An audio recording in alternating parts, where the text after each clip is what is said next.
मलाई फेरि नेपालीको एउटा चाहिँ सही के लाग्छ भने हामी जति नै हिन्दू भने नि जे भने पनि एट द इन्ड हामीलाई मासु खानलाई या त कुनै कुरालाई जस्तै मन्दिर जानलाई या त कुनै पनि कुरामा इन्भल्भ हुनको लागि हामीलाई रोकटोक छैन के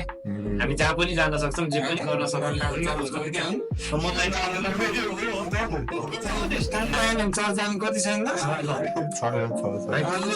होइन हामीलाई त्यो पनि छैन अब जस्तै हामीले गाईको मासु पनि मलाई लाग्दैन कि हामी हिन्दू भएको भएर ओम नमः शिवाय भएकै भएर गाईको मासु नखाइरहेको जस्तो लाग्दैन कि हामीलाई गाईको मासु किन पनि खान मन लागिरहेको छैन भने हामीले पहिल्यैदेखि चाहिँ गाई पालेको वरिपरि होइन गाईको दुध खाइरहेको दुध दोहिरहेको सबै कुरा देखिरहेको नि त अनि हामीलाई कस्तो लाग्छ भने ऊ गाईको मासु भन्ने बित्तिकै त्यो याद आउँछ क्या त्यो भएर चाहिँ हामीले झट्टै गाईको मासु खाँदैनौँ तर यदि त्यो फ्यामिली छैन भने त्यो मान्छेले गाईको मासु नि खान्छ क्या it's not a big deal के होइन त खाइदिँदा